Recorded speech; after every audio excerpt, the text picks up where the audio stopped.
దేనికి లొంగకుండా నిక్కచ్చిగా ఖచ్చితంగా ఈమె నేను అనుకుంటున్నా ఎన్నికల వరకు ఛార్జ్ కంప్లీట్ ఉంచేది ఉంటే భగవంతుడు ఆమెకు ఆయురాలు గిట్టించుంటే ఖచ్చితంగా కరెక్ట్ లైన్ లో పెడుతుంది, ఫీడ్బ్యాక్ తీసుకుంటది, స్టడీ చేస్తుంది. ఆమెకి ఏమి బాధర బంది లేదు.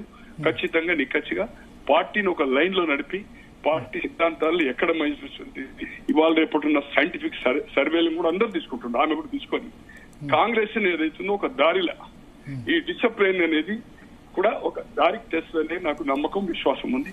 ఏ దానికి ఆమె బెండ్ అయ్యే క్వశ్చన్ లేదు. షీఈ్ ద ఓన్లీ ఎంటైర్ కంట్రీలో కాంగ్రెస్ లో ఇప్పుడున్న బ్రతుకున్న దాంట్లో, అంటే అంతోని గారు కూడా బతుకున్నారు అనుకోండి. అంతోని గారు ఒకటి చెప్పవలసి వస్తుంది అవుట్ ఆఫ్ ద టర్న్.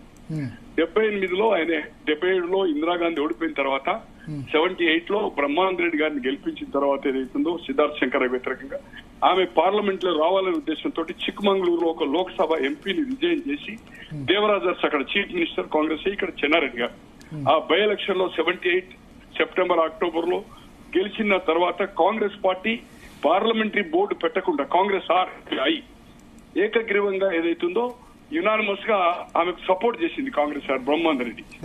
చేసినందుకు ఆయన chief minister of Kerala as chief minister, Congress not తో అతను ప్రిన్సిపల్ గా పార్లమెంటరీ బోర్డులో నిర్ణయం చేసుకోకుండా నేను చీఫ్ మినిస్టర్ కూడా ఉన్నా, అటువంటిది మీరు ఎటువంటి కన్సల్టేషన్ లేకుండా ఇందిరాగాంధీకి సపోర్ట్ చేసింది కదా. కానీ చీఫ్ మినిస్టర్ పదవికి రాజీనామా చేసిందండి.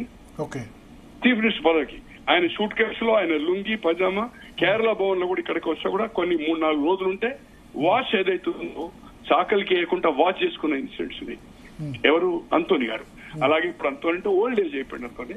She the definitely only one. ఇంకెవరైతే నాకు కనుచూపు మేరలో కాంగ్రెస్ పార్టీలో ఇప్పుడు ఉన్న దాంట్లో మాత్రం ఎవరు కనిపించడం లేదు. టోటల్లీ 100% ఆనెస్ట్, అంటే లైమ్ లైట్ లో ఉండి ఒక ఇన్ఛార్జ్ పదవులు ఉన్న వాళ్ళు టోటల్ అంటే ఎక్కడ బెండ్ సమస్య లేదు.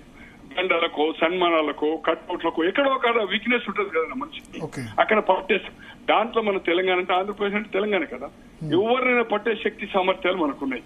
గతంలో చూసినా ఎన్నో వందల సంఘటనలు, కానీ ఈమె మాత్రం దేనికి బెండ్ కాదనేది నాకు విశ్వాసం ఉంది, నమ్మకం ఉంది. కానీ హానెస్టీ, ఇంటిగ్రిటీ ఒకటే సరిపోతుంది. కాంగ్రెస్ మళ్ళీ డిసిప్లిన్ అనేది లేదు సార్, ఇప్పుడు డిసిప్లిన్ లేదు.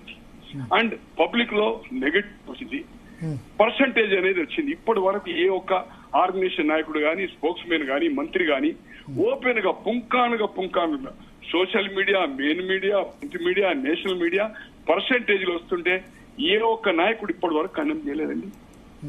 Unfortunate, it is unfortunate. చిన్న పిల్లలకు పర్సంటేజ్ ఏందన్నా 10-12% అంటే ఏందన్నా కొంపలు ఆరిపోతున్నాయి. దౌర్భాగ్యం. సో డెఫినెట్లీ ఇటువంటిది కూడా ఆమె పబ్లిక్ కంప్లైంట్ చిన్న బిల్లులకు కూడా కమిషన్ తీసుకుంటున్నారా? మస్తు పైసలు ఉన్నారు, పెద్ద కాంట్రాక్టర్ ఉన్నారు, 1000 కోట్లు చేసిన వాళ్ళు ఉన్నారు. తర్వాత పార్టీలో కుబేరులు ఉన్నారు, ఏమి లేని వాళ్ళు కోటీశ్వర్లు సంపాదించారు, 1000 కోట్లు సంపాదించిన ఉన్నారు. వాళ్ళని అడగాలి కానీ చిన్న కాంట్రాక్టు కాలేజీ వాళ్ళను వాళ్ళ బిల్స్ శాంక్షన్ చేయడానికి ఫీజు రింబర్స్మెంట్ దాని మీద పర్సెంటేజ్ ఇచ్చుకోవడం ఇది దౌర్భాగ్యం. ఈ సంస్కృతి ఖచ్చితంగా పోవాల్సిన అవసరం ఉంది. నాలాంటి వాడు కొంతమంది నా మిత్రులతో ఆల్రెడీ నేను మాట్లాడాను, 2 రోజుల నుంచి నేను కూడా మాట్లాడుతాను. ఆమె దృష్టికి ఖచ్చితంగా ఇవన్నీ కాంగ్రెస్ కు మైనస్ అయితే అని కూడా ఆమె దృష్టికి రిప్రజెంటేషన్ చేయమని చెప్పడం జరిగింది. చేస్తారా లేదా, ధైర్యం చేస్తారా లేదా, ఎందుకంటే నేమ్ పెట్టడానికి భయపడతారు కదా. బట్ నేను మాజీ కాంగ్రెస్ కార్యకర్తగా సామాజిక స్పృహ ఉన్నవానిగా నీతి నిజాయితీగా నడవాలి. ఇది కాంగ్రెస్ పార్టీ అప్రతిష్ట వస్తుందని నేను కూడా అవసరమైతే ఏదైనా ఒక టైం తీసుకొని ఆమెతో కలిసి నేను కూడా ఒక నివేదిక ఈ కరప్షన్ మీద ఖచ్చితంగా నేను ఇచ్చి ఇది హైకమాండ్ దృష్టికి తీసుకెళ్ళండి. మీరు అందరూ ఎమ్మెల్యేలను కానీ, కార్యకర్తలు కానీ, front line, NSU, youth Congress ఏం జరుగుతుంది రాష్ట్రంలో, దీన్ని కూడా నివేదిక ఇవ్వవలసిన అవసరం ఉందని నేను వారికి ఏదైతుందో ఒక కమిట్ కావాలి కదా. 1-2 months అయిన తర్వాత ఖచ్చితంగా నేను కూడా రిప్రజెంట్ ఆమెకు చేయడం. కానీ ఏమంటారంటే సరే, మీరు కరప్షన్ గురించి మాట్లాడారు, మంత్రులైనా